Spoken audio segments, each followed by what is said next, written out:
अस्सलाम वालेकुम dear student. तो आज की इस वीडियो में हमारे पास है सेकंड थ्योरम। इससे पिछली वीडियो में हमने फर्स्ट थ्योरम डिस्कस किया। फर्स्ट थ्योरम क्या था कि any point which is on the right bisector of a line segment is equidistance from its and point, कि किसी भी लाइन सेगमेंट के परपेंडिकुलर बाइसेक्टर पर हम कोई भी पॉइंट लें तो वो उसके एंड पॉइंट से इक्विडिस्टेंस होगा। ये हमने पिछले थ्योरम में प्रूव किया था। अब जो सेकंड थ्योरम है इसमें उसी का कन्वर्स है, ठीक है।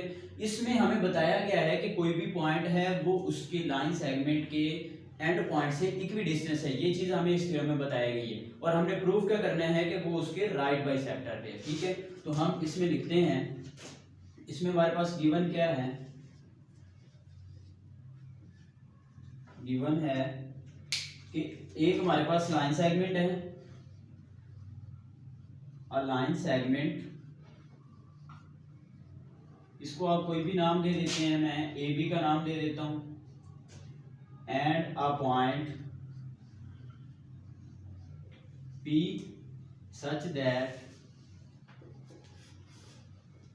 ये जो P से A तक का डिस्टेंस है और P से B तक का डिस्टेंस है ये इक्वल है। ये चीज हमें बताई गई, ठीक है। अब हमने प्रूफ क्या करना है, हमने प्रूफ ये करना है कि ये जो P है, P is on perpendicular bisector of, P is on perpendicular bisector of AB, ठीक है। कि P जो है ये AB के परपेंडिकुलर बाइसेक्टर के ऊपर वाक़या है, ठीक है। तो कंस्ट्रक्शन में हम क्या लिखेंगे,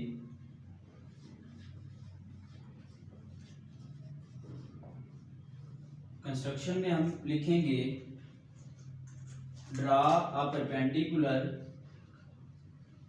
draw perpendicular on AB which passes through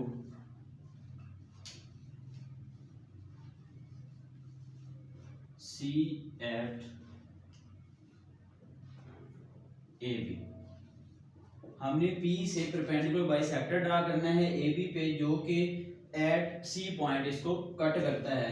तो इसकी डायग्राम हम बनाते हैं जी।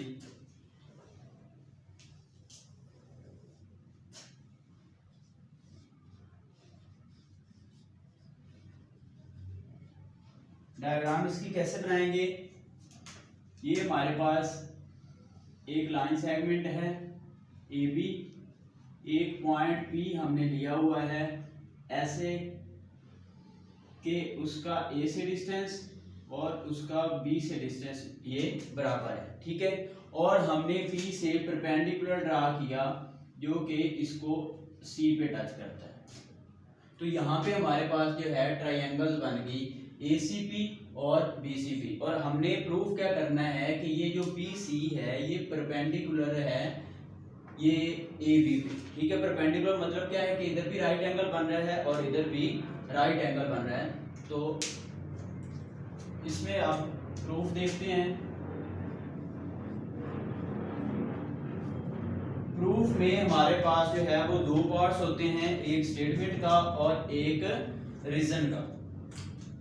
तो इसकी स्टेटमेंट हम इधर लिखेंगे और रीजन इधर लिखेंगे, ठीक है जी। अब ये हमारे पास जो है ये दो ट्रायंगल्स बन गई हैं, इनमें हम कंपैरिजन करते हैं। In triangle ACP and triangle BCP, ठीक है। इन दो ट्रायंगल्स में हम कंपैरिजन करते हैं। अब देखें PA और PB हम इक्वल लिख सकते हैं। क्यों लिख सकते हैं, ये हमें गिवन में बताया गया है, सही है जी। PA कॉन्ग्रुएंट PB, इनको आप एंगल 1 और इसको एंगल 2 का नाम दे सकते हैं, सही है।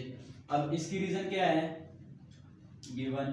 फिर अब हम क्या लिख सकते हैं, ये जो AC है ये BC के इक्वल है, AC इज इक्वल BC। क्यों? क्योंकि ये जो P है ये राइट बाइसेक्टर पे क्या हमने प्रूव करना है, ठीक है, और ये इसको मिड पॉइंट पे कट कर रहा है, AC BC। ये कैसे प्रूव होगा? ये हमने कंस्ट्रक्शन में परपेंडिकुलर ड्रा किया, परपेंडिकुलर बाइसेक्टर। तो परपेंडिकुलर बाइसेक्टर उस लाइन सेगमेंट को दो बराबर हिस्सों में डिवाइड करता है। तो इसकी रीजन हम क्या लिखेंगे?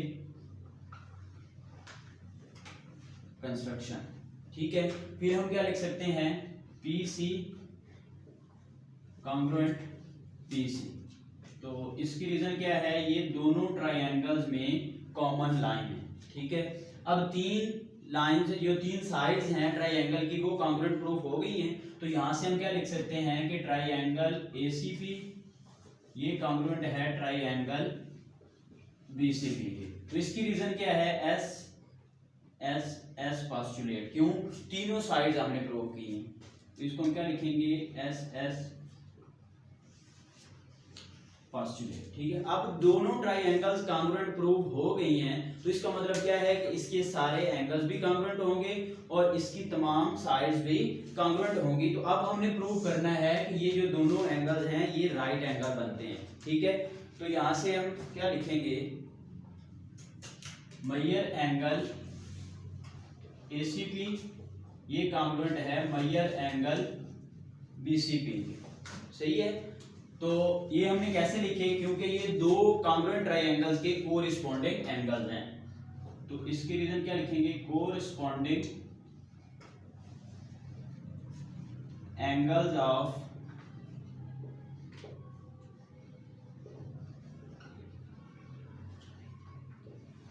कॉन्ग्रुएंट ट्रायंगल्स, ठीक है। इसकी रीजन हम क्या लिखेंगे? Corresponding angles of congruent triangle. फिर हम क्या लिखेंगे कि इन दोनों एंगल्स का sum, measure angle ACP plus measure angle BCP, इसका सम क्या आएगा? 180। वो कैसे हमारे पास 180 आएगा? कि क्योंकि ये सप्लीमेंट्री एंगल हैं, एक स्ट्रेट लाइन पे जो एंगल बनता है वो 180 बनता है। तो इसकी रीजन हम क्या लिखेंगे? सप्लीमेंट्री एंगल, ठीक है। अब ये दोनों एंगल इक्वल है और दोनों का सम क्या है? 180 है। तो यहां से हम क्या कंक्लूड कर सकते हैं कि ये जो मेजर एंगल ACP है ये एक एंगल किसके इक्वल होगा? 90 डिग्री के इक्वल होगा। जब दो एंगल इक्वल हैं और उनका सम 180 है, तो 180 को दो बराबर हिस्सों में हम डिवाइड करेंगे तो एक एंगल हमारे पास क्या बनेगा? 90 डिग्री का बनेगा। इसको आप इक्वेशन 1 का नाम दे दें, इसको इक्वेशन 2 का नाम दे दें। तो इन दोनों इक्वेशन से हमने ये कंक्लूड किया कि ये जो एंगल एक है ये 90 डिग्री का बनेगा फ्रॉम 1 एंड इक्वेशन 2। तो एक एंगल 90 डिग्री का है तो ये भी क्या बनेगा? मेजर एंगल BCP ये भी 90 डिग्री का बनेगा।